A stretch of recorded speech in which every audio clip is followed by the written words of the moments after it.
Olá pessoal, boa noite. Vamos dar início à nossa live de hoje com o querido amigo Alexandre Campelo. Temos como tema o título Benefícios Psicológicos da Yoga. É um tema necessário para esse momento em que nós estamos vivendo e espero que vocês tenham proveito, tirem proveito desse nosso encontro. Ao final, teremos uma meditação conduzida pelo amigo Alexandre Campelo. E é isso. Vamos esperar solicitar a participação aqui ao vivo. Já está solicitando.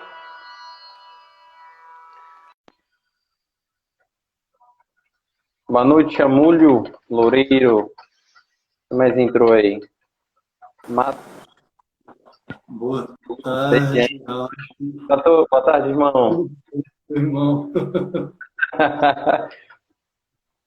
Seja bem-vindo à nossa live. Muito obrigado pela presença. Deixa eu baixar um pouco o som. Eu que agradeço pelo convite sempre. É um prazer, um grande prazer estar com você. Sempre. Para mim é uma inspiração tê-lo como amigo, meu irmão. Já te disse isso. E é muito bom tê-lo aqui para que os meus amigos aqui do Instagram, possam absorver um pouquinho dessa sabedoria divina que flui através de você. Consegue me A ouvir re- bem, Alexandre? Sim, consigo. A recíproca é verdadeira. Sejam bem-vindos, pessoal. Como eu disse, nosso tema hoje é benefícios psicológicos da yoga. Temos a presença aqui do amigo Alexandre Campelo. Nós só estamos aguardando o pessoal ir conectando, porque o Instagram vai avisando, né, cada um dos amigos que nós estamos online para podermos começar. Enquanto isso, eu peço que, se possível, claro, caso eu mesmo possa fazê-lo, Alexandre, se for mais confortável, mas que você se apresente para nós, para que os nossos espectadores possam conhecê-lo mais um pouquinho. Bom, o meu nome então é Alexandre Campelo. Sou condiscípulo com o Ralph de Paramahansa Yogananda. Vou fazer aqui uma pequena propaganda de Yogananda, se você me permite, pode ser? Sem dúvida. Paramahansa Yogananda é aclamado pai, já que o tema é voltado para o yoga, né, os benefícios do yoga. Yogananda é o pai do yoga no Ocidente, não só ele. Swami Vivekananda deu o pontapé inicial, foi o primeiro grande iluminado a falar de yoga no Ocidente, em 1893, quando Yogananda estava nascendo lá na Índia. Em 1893, Swami Vivekananda foi o primeiro grande iluminado a falar de yoga. Em 1920, Paramahansa Yogananda deu continuidade a esse trabalho do yoga, de difusão do yoga no Ocidente.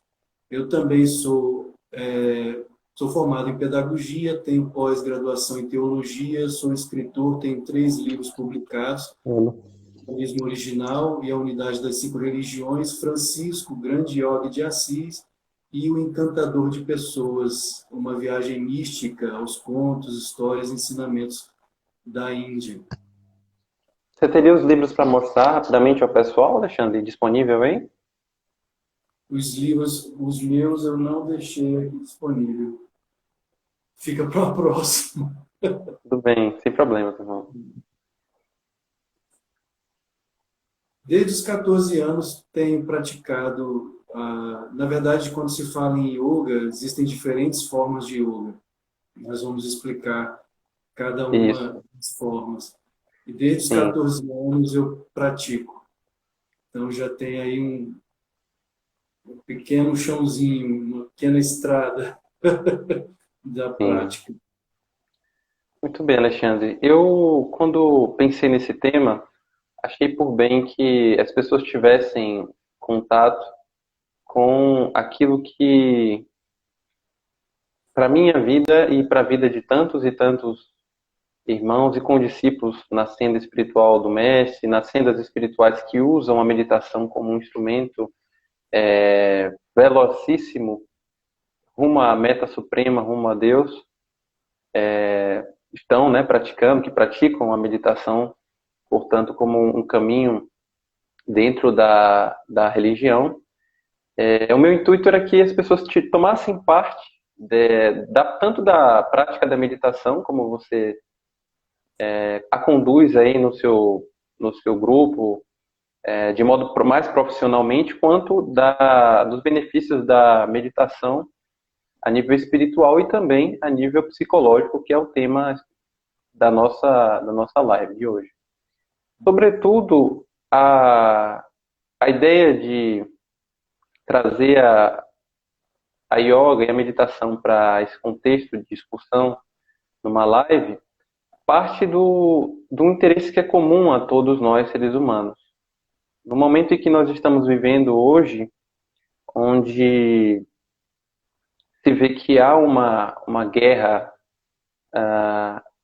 entre polos distintos no campo político, e essa guerra, em todo caso, ela é orientada a um desejo que nos é inato de conseguir ordem, de ordenar a vida na polis, na vida pública, ou seja, essa guerra não existe apenas porque é algo,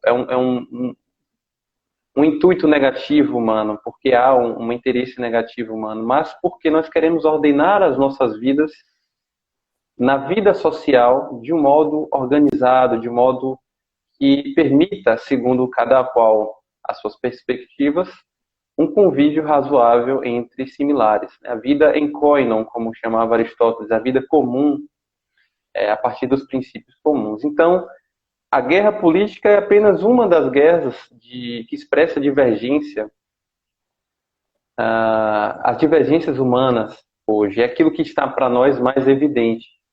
No entanto, não é a única guerra que nós travamos. Eu até trouxe aqui um pequeno pergaminho que eu recebi do mestre na última convenção da Self, e eu guardo com muito carinho, porque foi, como sempre, como tudo do mestre, muito próprio, muito específico para o momento.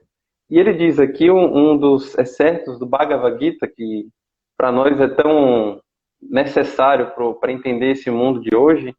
Ele diz o seguinte, Alexandre, eu gostaria de ler e compartilhar com vocês, para que a gente introduza, então, nesse assunto. Eu estou suando muito aqui por dois motivos. Primeiro, é que eu cheguei há pouco tempo da academia, então o metabolismo está muito acelerado. Segundo, é porque eu estou num quarto fechado, para que nossa cadelinha não entre, e eu preciso ficar sem ventilador. Então, o quarto está bem quente, tá? Considerem isso. Ralph, Bom, Ralph, sim? eu só não estou suando porque aqui é onde, na verdade, eu sou de Brasília, mas estou morando em Teresina. E Sim. Teresina é muito quente. Eu só não estou suando porque eu estou com dois ventiladores ligados aqui na minha direção, senão eu estaria como você. Depois eu vou tomar um curso com você como fazer para instalar os ventiladores sem que o som deles chegue até nós, porque para mim não aparece nada aqui. Ah, que bom! Era uma preocupação minha. Tá ótimo o som, tá ótimo. Diz o mestre Paramahansa Yogananda, autor da autobiografia de um yogi, que Alexandre Campelo nos mostrou agora há pouco. Do momento da concepção até o último suspiro, o homem tem de travar, em cada encarnação, batalhas inumeráveis, biológicas, hereditárias, bacteriológicas, fisiológicas, climáticas, sociais, éticas, políticas, sociológicas, psicológicas, metafísicas. Uma variedade enorme de conflitos interiores e exteriores. As forças do bem e do mal competem pela vitória em todos os encontros. Todos os encontros. Toda a intenção do Gita, do Bhagavad Gita, é alinhar os esforços do homem com o Dharma, isto é, o que é correto. Deve ser feito os nossos deveres. Então, nesse clima de contemplação dessa verdade que o mestre nos traz por meio do Bhagavad Gita, Alexandre, eu gostaria que você situasse a yoga dentro do conjunto de instruções que ela faz parte, né? Bom, quando nós falamos em yoga. Aqui no Brasil, no português, está correto tanto a yoga quanto o yoga. No sânscrito é o yoga, no masculino, mas no Brasil nós costumamos falar a yoga, não tem problema algum. Quando nós falamos em yoga ou yoga aqui no Ocidente, a grande maioria das pessoas pensam em asanas. O que são asanas? São as posturas psicofísicas que são direcionadas para a saúde física e mental. São os exercícios físicos. Então é a Hatha Yoga. Mas quando o yoga chegou ao Ocidente, como falei no início, trazido o Swami Vivekananda, primeiramente, ele trouxe as formas de yoga, ou yoga, mais espirituais. E Yogananda, Paramahansa Yogananda, em 1920, trouxe a quintessência do yoga. Swami Vivekananda trouxe Karma Yoga, que é a yoga da ação altruísta, é ver Deus no outro, é servir a Deus no outro. E sim, Deus é uma palavra usada sim no yoga. Muitos acham que yoga não tem nada a ver com Deus ou com religião. Aí nós temos que estudar a etimologia das palavras. Yoga, no sânscrito, vem da etimologia sânscrita, que é yud, que quer dizer união. Mas união do quê? União do pequeno eu, do ego, jiva, com o Atman, que é Deus em nós. E é muito semelhante com a palavra, aqui nós estamos falando, existe muito esse preconceito em relação à palavra religião. Por isso a importância de estudarmos etimologia. Religião vem do latim religare, ligar novamente. Yoga vem do sânscrito yud, que significa unir. É muito semelhante, unir o pequeno eu com o Atman, Deus em nós. Yoga. Religião, religar novamente, ligar o nosso ser com Deus. Aí você escolhe se você crê em uma inteligência fora de você ou uma inteligência dentro de você, uma inteligência, né, cósmica. No yoga é ensinado que essa consciência cósmica, essa inteligência cósmica está tanto dentro quanto fora de nós. Ele está em nós e nós estamos nele, mergulhados nele. E isso, inclusive, a própria psicologia, de certa forma, a partir de Jung, Carl Gustav Jung, quando Jung fala a respeito do inconsciente coletivo, os mestres do yoga, os mestres da Índia, falam superconsciência, consciência de Vishnu, consciência cósmica. E Jung explica o inconsciente coletivo como se nós estivéssemos dentro dele. Na verdade, nós estamos, como se fosse a própria, ele faz a analogia com a atmosfera.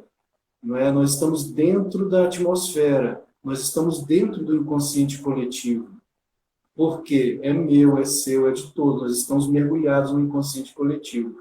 O que os yogis chamam de superconsciência, consciência de Vishnu, consciência cósmica, é ainda maior, seria maior do que o inconsciente coletivo. Então, o yoga, a origem do yoga, como afirmei, é sânscrita, vem da Índia, vem do Oriente. E o yoga, em sua origem, é um darshana, é uma escola de sabedoria, entre as 6 escolas de sabedoria do hinduísmo, de uma religião, a religião mata, a religião mais antiga, que é o hinduísmo. Não é à toa essa imagem aqui atrás, o Ralph citou o Bhagavad Gita, quem está aqui atrás de mim é Krishna. O Bhagavad Gita é o diálogo entre Krishna e Arjuna, o seu maior discípulo, que foi um kshatriya, um guerreiro. E aqui nós vemos Krishna como Gopala. Não é? Gopala é aquele que cuida, é o vaqueirinho, cuida das vaquinhas, quando ele era criança. Yoga, então, vem de lá, vem do Oriente, vem da Índia. Como eu comecei a falar, existe karma, que é o yoga, você ver Deus no outro, servir a Deus no outro. Inclusive, São Francisco foi um grande karma yoga, São Francisco de Assis. Tem Bhakti, Bhakti é devoção, é você amar a Deus dentro de você. Isso é muito presente no cristianismo, por exemplo.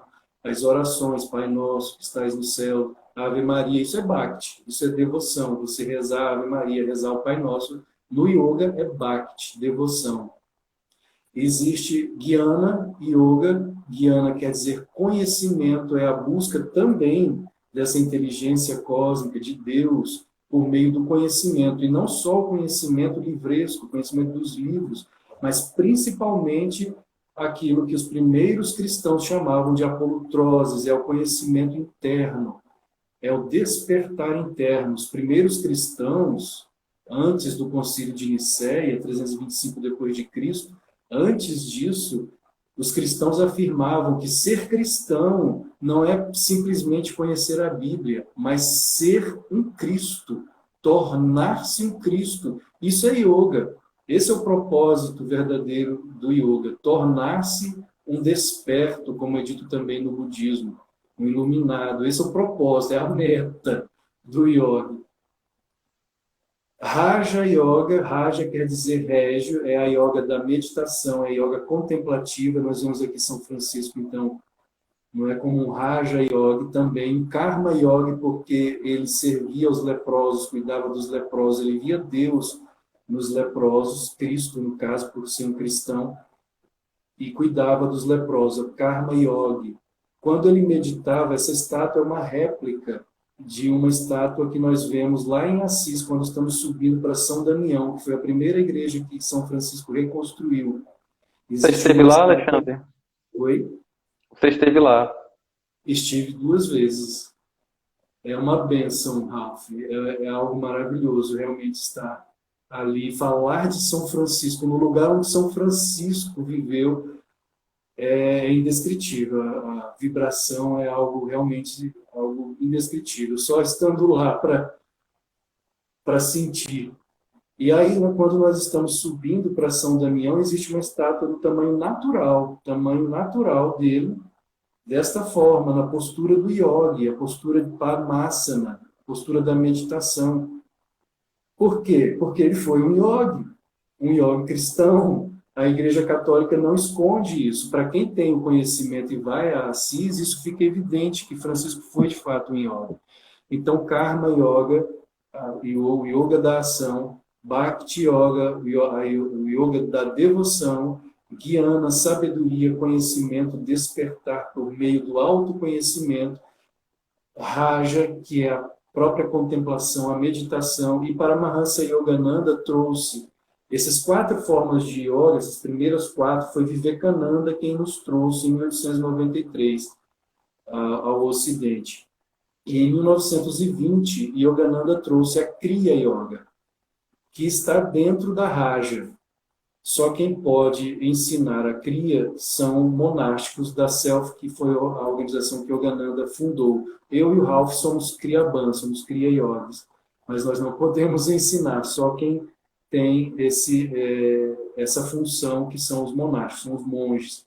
Yogananda trouxe a quintessência, que é a Kriya Yoga, que é o magnetizar do Sushumna Nadi, que é um canal muito fino, energético, que passa por dentro da coluna vertebral, vem lá do Muladhara, na base da coluna, e vai subindo pela coluna até o olho espiritual, o Tasta Chaitanya, passando por todos os centros energéticos, que são chamados de chakras, até o olho espiritual, até o Ajna Chakra. É dito pelos yogis que quando o Ajna desperta, o lótus também acorda, desperta. Aí ocorre a iluminação, o samadhi, o êxtase, que é o 8º anga, o 8º passo do yoga, que é a meta, é o alvo do yoga. Existem 8 passos para a iluminação dentro da Raja Yoga, que é essa ciência da contemplativa. Raja, como falei, é régia, a yoga real, que abraça todas as outras formas de yoga. Existem outros tipos de yoga. Quando se fala em Kundalini Yoga, por exemplo, a Kriya Yoga é uma espécie de Kundalini, porque vai trabalhando exatamente isso.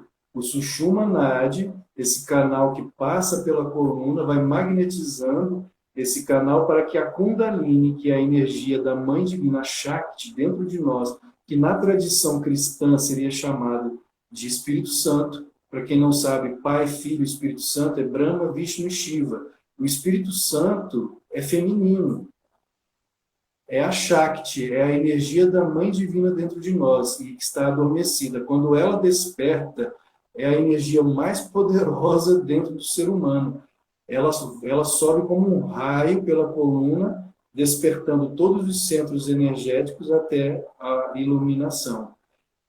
Então, na Índia, quando se fala em yoga, é isso. No Ocidente, tem sido muito pregado como uma ferramenta de qualidade de vida, de bem-estar, de você estar de bem com a vida, não é? De você ter saúde física, saúde mental. Mas no Oriente, na Índia, de onde o yoga veio, é muito mais do que apenas saúde física e mental. Alexandre, hoje à tarde, estava lendo o prefácio do livro Em Busca de Sentido, da autoria do Viktor Frankl, que é o autor da logoterapia. A logoterapia e a análise existencial foram constituídas ambas por ele. É a chamada terceira onda das escolas de Viena, adjunto à primeira onda, que seria Freud, e a sua psicanálise, e Alfred Adler, com a psicanálise já modificada, liga-se à personalidade, desenvolvimento da personalidade, desenvolvimento do self, dentro do contexto da psicanálise austríaca, do século passado.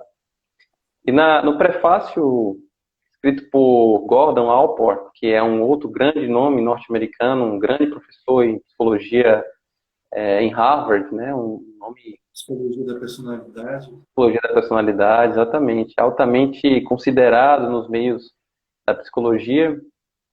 Ele disse que, ao ser indagado, quando Viktor Frankl foi indagado por ter escrito um livro sobre a sua trajetória em Auschwitz e outros campos de concentração nazista, onde o seu irmão, os seus pais e a sua esposa morreram, ele relata como encontrou sentido em tudo aquilo ali, naquela vida desumana. Ele foi perguntado em algumas reportagens, em algumas entrevistas, como é que ele se sente com o fato desse livro ser um best-seller, já está na 70ª edição nos Estados Unidos. E aí ele disse que não vê isso com bons olhos, porque um livro que trata do sentido da vida ser um best-seller é, na verdade, um sintoma que denuncia como a nossa civilização está carente de sentido, carente de propósitos para viver. Nesse contexto, Alexandre, que nós vivemos hoje, especialmente no momento que nós estamos de maior reclusão, de maior abstenção do contato social, que para muitas pessoas é um ambiente, um espaço, um conjunto de relações e tramas que, de algum modo, atenua sensações de desespero, de ansiedade, sentimentos depressivos, etc. Quais os benefícios você poderia nos dizer que a yoga traz para a nossa vida? Tanto considerando o contexto atual que nós vivemos, mas como um todo. Enfim. E, na verdade, em qualquer contexto. O que nós estamos passando hoje, Ralf, inclusive eu fui falado isso ontem, na live que eu fiz ontem, muitos levam para uma espécie de fim do mundo, uma visão escatológica de fim do mundo. Pronto, agora o mundo acabou, o Covid chegou, é a terceira guerra mundial, o mundo acabou, então todo mundo em pânico, todo mundo em desespero, e a televisão o tempo todo bombardeando isso, o medo, o temor, o pânico, o desespero. Quando, na verdade, nós já passamos por períodos semelhantes a esse de pequenos fins do mundo, muitas e muitas vezes. No século IV, nós tivemos uma pandemia de peste bubônica que matou milhões de pessoas. Até o momento, pelo que sei, o Covid matou em torno de, se me corrija se eu estiver errado, 300 mil pessoas. No século IV, a peste bubônica matou 25 milhões de pessoas. No século XIV, nova pandemia que matou entre 50, alguns dizem 75 milhões, outros 100 milhões de pessoas na Eurásia, na Europa e a Ásia. De 50 a 100 milhões de pessoas.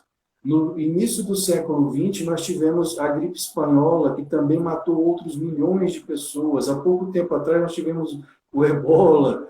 E de tempos em tempos, nós passamos por períodos, por adversidades, que nós mesmos, dentro da visão do yoga, somos nós mesmos que atraímos por nossos pensamentos, por nossos sentimentos.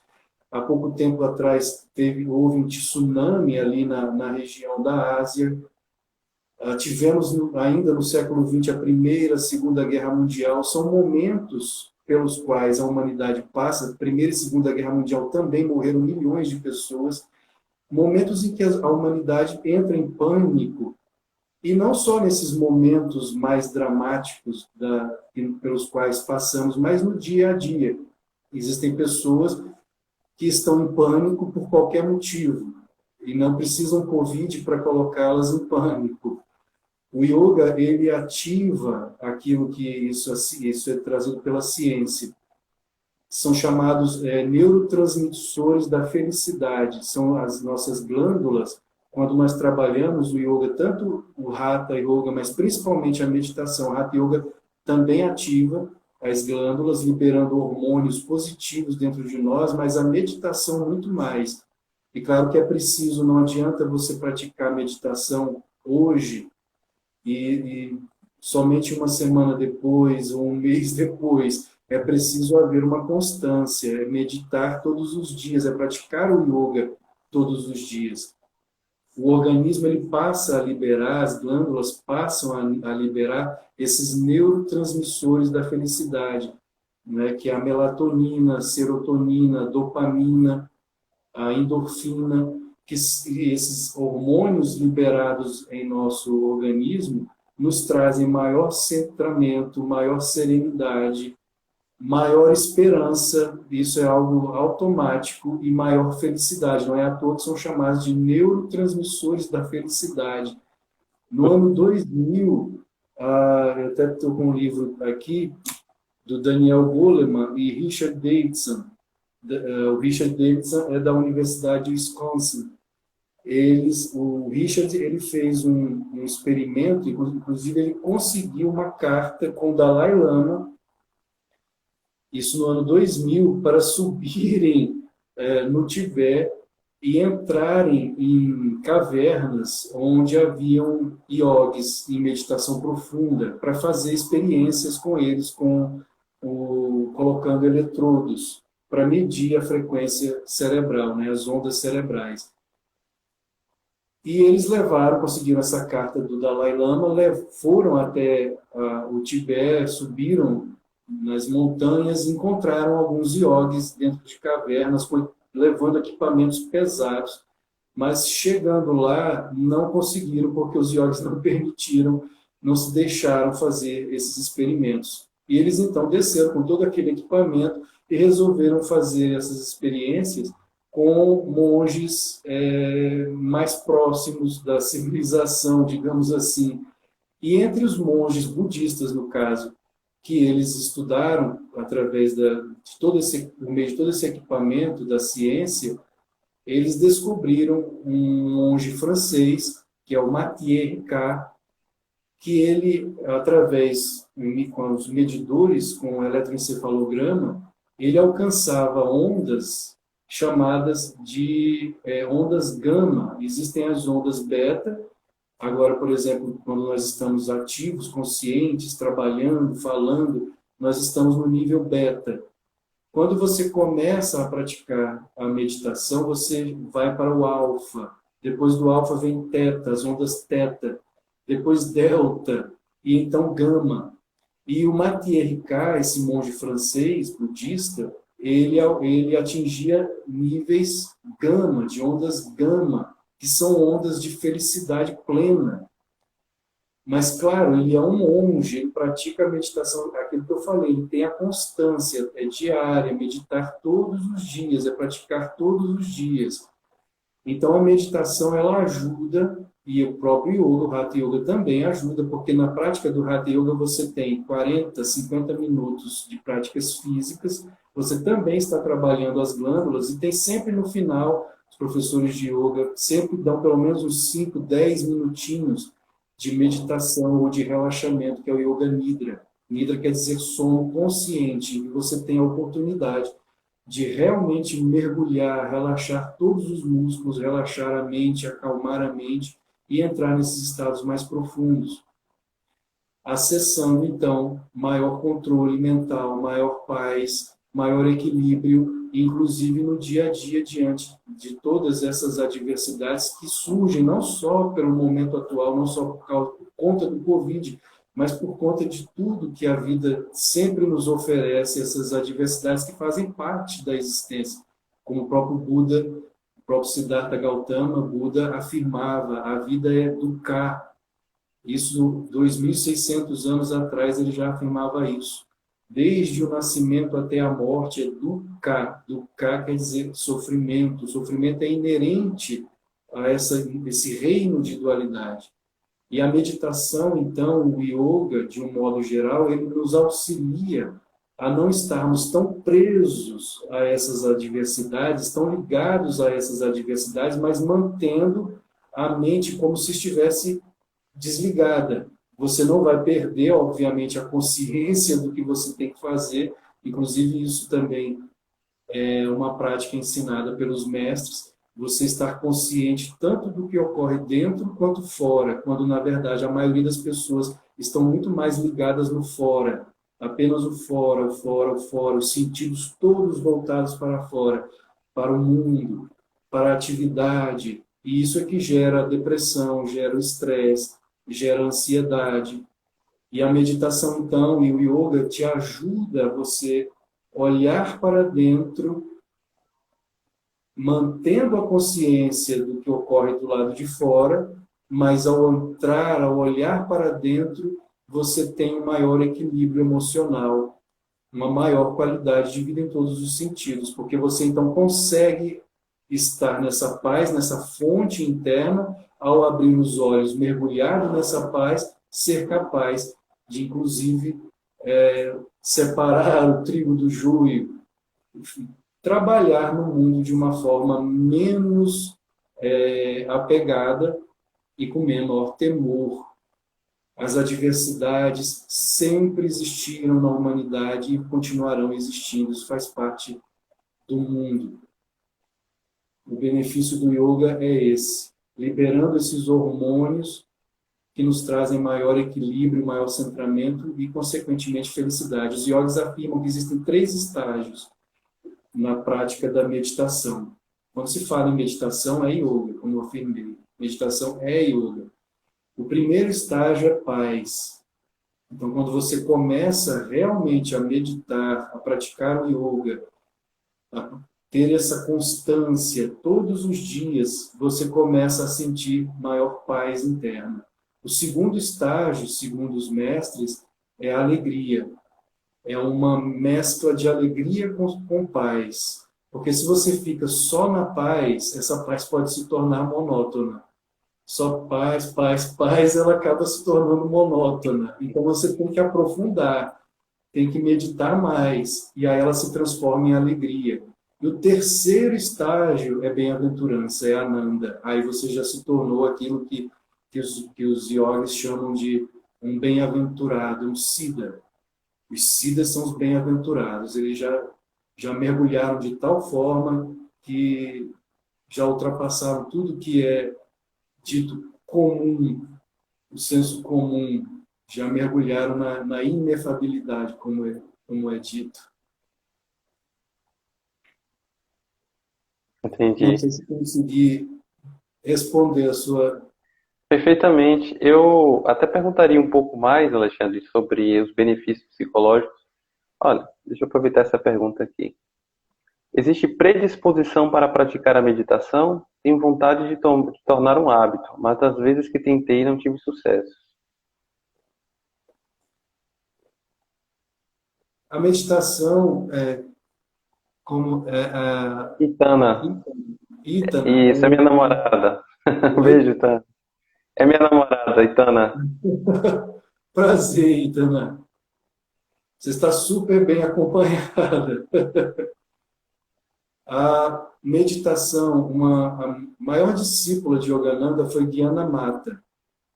Gyanamata já era uma pessoa de idade avançada e ela foi uma bem-aventurada. Ela foi um siddha. Yogananda, inclusive, afirmava que ela havia alcançado o mesmo estado de consciência de São Francisco de Assis. Gyana Mata. Gyana quer dizer conhecimento, sabedoria. Né? Mata, mãe. mãe de sabedoria. E ela dizia o seguinte, que se você, quanto mais você medita, mais vontade de meditar você vai ter. Quanto menos você medita, menos vontade de meditar você terá. Então, meditação é disciplina. Você tem que criar o seu hábito, você tem que criar o seu horário. E uma das coisas que Yogananda também afirma, se você se levanta e a primeira coisa que você faz é tomar café, em vez de ir meditar, é o seu de jejum, né? Ao invés de ir meditar, o mundo já te puxa. Então, a primeira coisa é a meditação, tanto ao se levantar quanto ao ir se deitar. Se você cria esse hábito, então você sempre vai querer meditar mais. Porque meditar, como inclusive Ramakrishna, que foi outro iluminado do século XIX na Índia, ele afirmava que o oceano ele não é salgado, o oceano é doce. É rasa. Rasa quer dizer a suprema delícia. Então, quanto mais você saboreia Deus, e isso, inclusive, é uma das coisas que Yogananda também fala, Deus ele tem que ser sentido, ele tem que ser vivenciado, ele tem que ser saboreado. Não adianta você ficar intelectualizando Deus. É perda de tempo. Yogananda falava, ao invés de questionar a Deus, ame-o. São Francisco de Assis dizia, eu não quero ser um intelectual, não me interesso por isso, tudo que eu quero é amar a Deus. E Yogananda no livro, pequeno livro, A Ciência da Religião, deve estar, como eu falei, eu estou em Teresina, esse livro deve estar em Brasília, não encontrei ele aqui, é um livro pequeno, um livro de bolso. A Ciência da Religião, Yogananda deixa claro que nós devemos sentir Deus, e não mais ficar preso simplesmente a dogmas.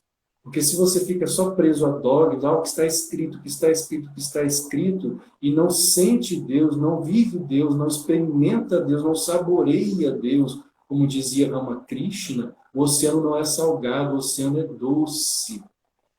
Se nós permanecemos só no intelecto, nós não temos o conhecimento autêntico do que Deus é, como o próprio Vivekananda também. Vivekananda foi discípulo de Ramakrishna. Ele afirmava, vocês estão aí discutindo a respeito de Jesus Cristo, o que Jesus falou, o que Jesus deixou de falar. Algum de vocês conheceu Jesus para estar discutindo sobre o que ele falou? Ou seja, nós estamos sempre discutindo o que está escrito nas Escrituras, sem sentir as Escrituras, sem Jesus.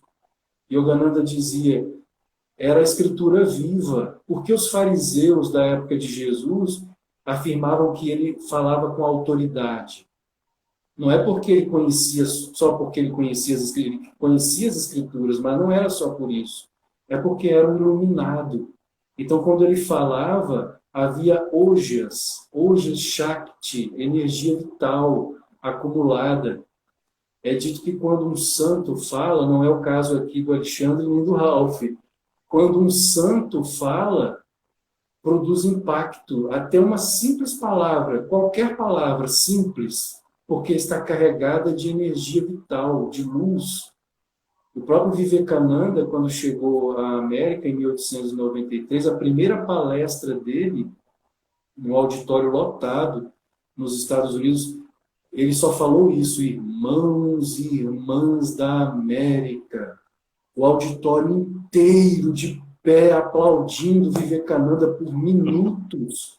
Depois os jornalistas, relatando aquilo, eles disseram, tentando entender o que havia acontecido, eles disseram, não foi pelo porte atlético dele, de Vivekananda, não foi pela beleza de Vivekananda, não foi pela voz forte, melodiosa, ele tinha uma voz muito bonita, Vivekananda, não foi a beleza da voz dele, foi a luz, foi algo que as pessoas tiveram que reverenciar, sentiram que estavam diante de um Cristo, de um Buda, de um iluminado.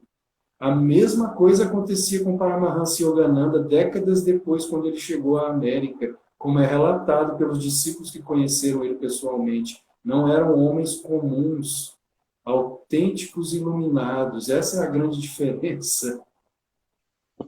Então, é ter o hábito, Itana, ter o hábito da meditação, criar esses horários que são sagrados. Rajarsi Janakananda, que foi outro grande discípulo de Yogananda e foi um milionário, um empresário, milionário santo, um santo milionário.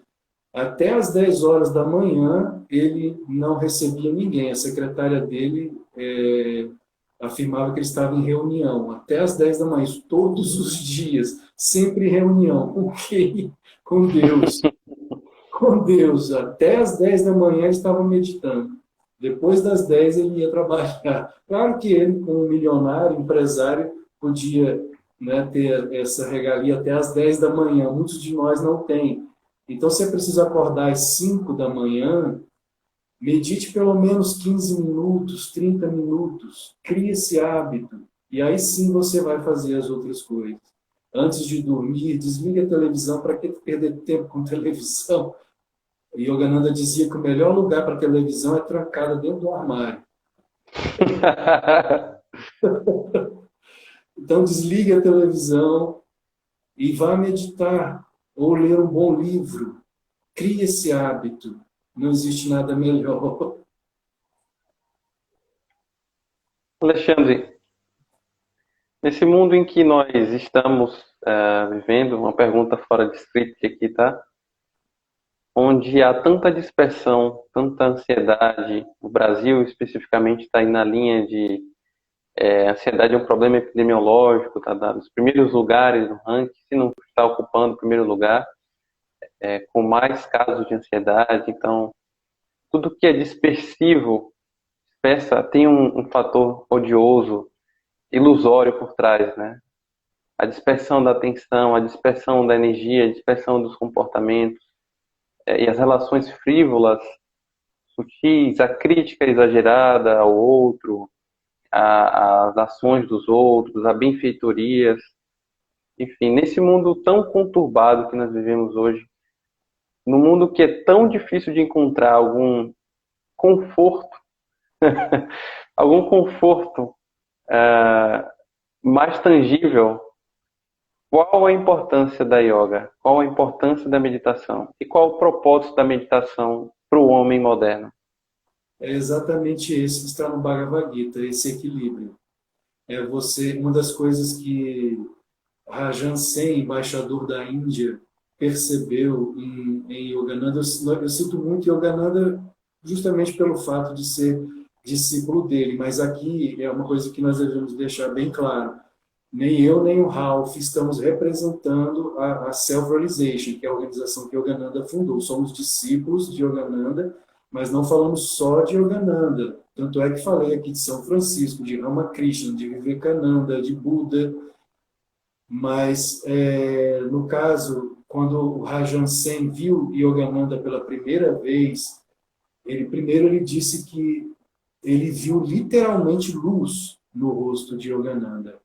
E uma das coisas que deixou ele muito encantado foi que Yogananda estava completamente antenado com o momento político da época. Ele escreveu, apesar de ser um homem do espírito, um homem de Deus, ele sabe de tudo o que acontece no meio político daquele tempo, e ele não se deixa abalar. Esse é o maior benefício do yoga. Claro que com a prática, você deve chegar àquilo que os yogis chamam de titiksha. Titiksha é equanimidade, ânimo inalterável, na saúde ou na doença, na alegria ou na tristeza, na vida ou na morte. Titiksha, equanimidade. Se não alcançamos titiksha, não alcançamos a meta, o alvo do yoga. Então, o yoga serve para todas as eras, para todos os momentos, mas tem que praticar. Se não praticar, se você não subir, não tiver a coragem de subir na bicicleta para andar de bicicleta, você não vai andar nunca de bicicleta. E quanto mais você anda e faz peripécias, no bom sentido, com a bicicleta, você pode, né, guinar a bicicleta. Eu nunca fiz isso. Mas tudo é questão de prática. Um halterofilista, ele só vai ser forte Se ele treinar todos os dias, assim como um nadador, ele precisa praticar se ele quer ser um campeão. Então, ele tem que praticar todos os dias a mesma coisa. O yoga, a meditação, questão de prática, para que você possa realmente alcançar essa meta, que é a equanimidade, de você estar internamente sereno, em paz, mesmo que o mundo lá fora esteja pegando fogo, e ter, ao mesmo tempo, viver o discernimento para saber como agir nas diferentes situações. Porque o verdadeiro yogi, inclusive em relação ao Bhagavad Gita, Ralph, que você citou no início, não é aquele que apenas fica dentro de casa meditando. Não, o yogi é um homem e uma mulher de ação. É um homem e uma mulher que, se é necessário sair para agir, ele sai. Então ele medita, ele ora, ele tem total confiança nessa inteligência cósmica que é Deus, mas na ação ele vai sempre agir de forma equilibrada, como Mahatma Gandhi agiu, inclusive na questão da legítima defesa. A legítima defesa é garantida no yoga, totalmente garantida, porque, como o próprio nome afirma, é uma defesa que é legítima, você não está atacando ninguém, você está defendendo o indefeso. E isso é uma coisa positiva. Como Krishna quando foi para a batalha de Kurukshetra. Isso não é negativo, isso é positivo. A legítima defesa não é a violência fortuita, né? Não, jamais. A legítima defesa é você se defender daquele que está mal intencionado, seja quem for. Até uma nação, quando se defende, inclusive a Índia, que é tida como a nação do yoga, a nação da paz, é, na verdade, hoje, uma das nações mais bem armadas do planeta. Se eu não me engano, se eu não me engano, o quinto ou sexto maior exército do mundo é o indiano. E eles tiveram que fazer isso. Eles foram invadidos 3 vezes pelo Paquistão. Tiveram que se defender 3 vezes do Paquistão. E uma vez da China, que tentou invadir a Índia. Se a Índia não estivesse armada, eu não sei se existiria Índia hoje. Ela foi colonizada pelos ingleses. Gandhi, com a sua espiritualidade, conseguiu libertar a Índia, trazer independência para a Índia, mas ele mesmo afirmava que ele só conseguiu isso contra os ingleses por meio da não violência, porque os ingleses eram civilizados. Ele chegou a afirmar, se fosse contra Hitler, a não violência não funcionaria. Mahatma Gandhi afirmou isso. Se os nazistas invadissem a Índia, nós teríamos que nos defender fisicamente. Então, a não violência, ela funciona até certo ponto, até determinado ponto. Contra um tigre faminto, como dizia Yogananda, não adianta você apresentar sua filosofia a ele. Se ele está com fome, ele vai te devorar antes que você apresente a sua filosofia.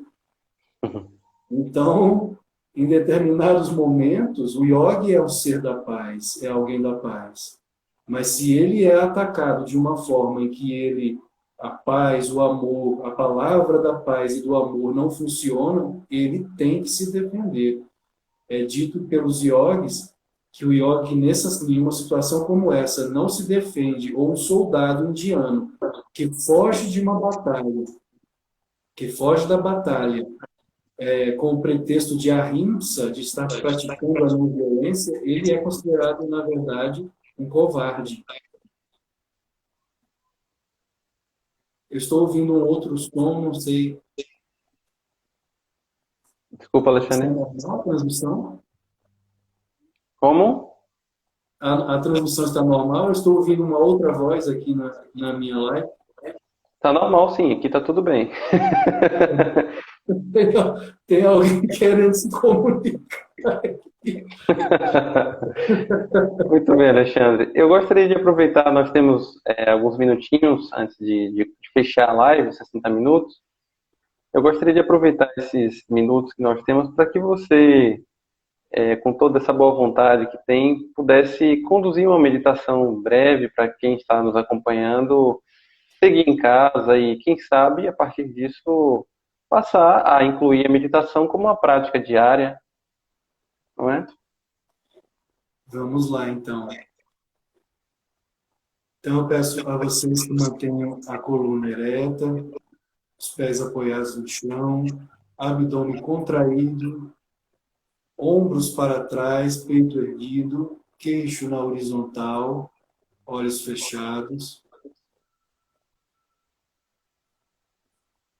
Vamos colocar as nossas mãos aqui sobre o umbigo. Inalar profundo, movimentando a região abdominal. Tente respirar aqui embaixo, na região abdominal. Ao inalar, como se existisse um balão imaginário que enche quando você inala e esvazia quando exala.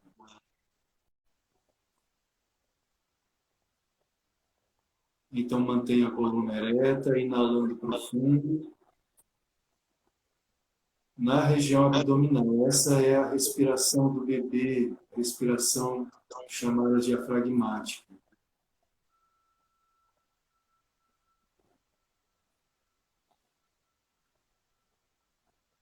Apenas observe o fluxo, inalando profundo e exalando.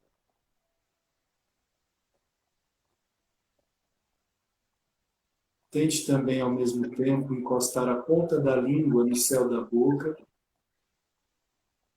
Essa técnica é chamada no yoga de Keshari Mudra.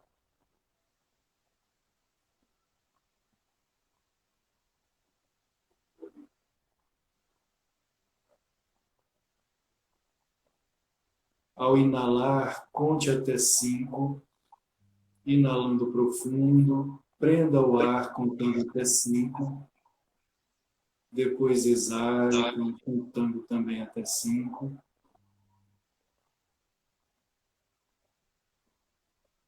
Repita algumas vezes, inalando profundo, prendendo o ar e depois exalando, sempre contando até 5, com a língua no céu da boca.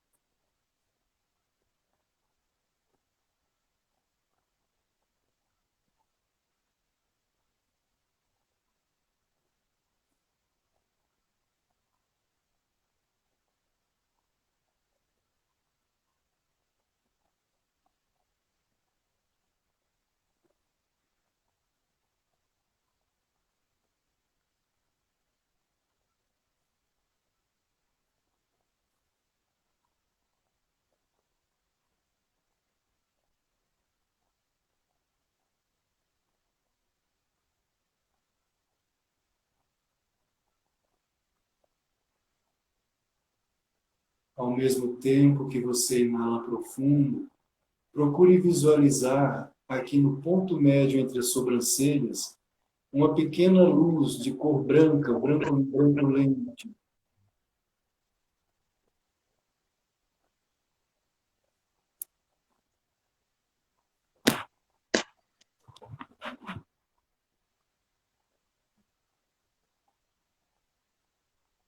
E traga essa luz branca para todo o seu cérebro, inundando o cérebro de luz, cada neurônio, axônio, todas as dobras do cérebro,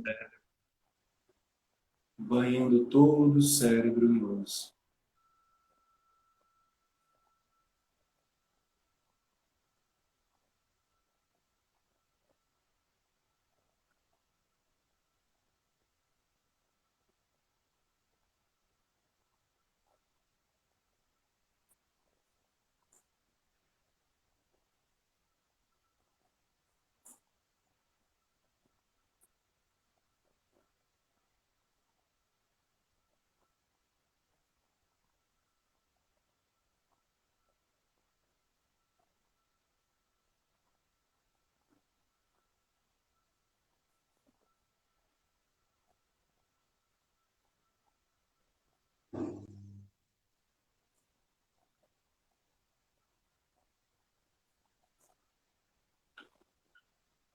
E para encerrarmos a nossa pequena meditação, afirme mentalmente comigo, ainda com os olhos fechados: da paz eu vim, na paz eu vivo, na sagrada paz estou submerso novamente. Da paz eu vim, na paz eu vivo, na sagrada paz estou submerso novamente.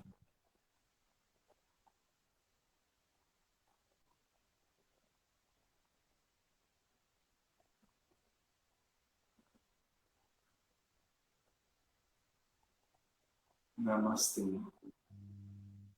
Eu não consigo ver aqui, Ralph, o tempo, quantos minutos ainda faltam. Nós temos 5 minutos, 4 minutinhos agora. Você gostaria de realizar algo mais, Alexandre? Alguém gostaria de fazer alguma pergunta, alguma coisa Deixe-me mais? ativar os comentários aqui novamente.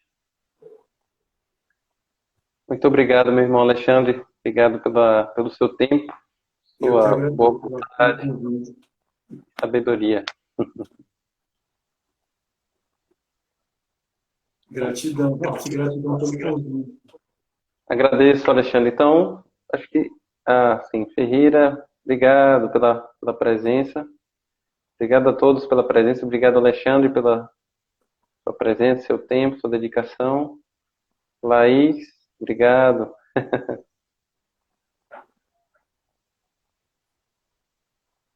Gratidão, Ralph. Um abraço.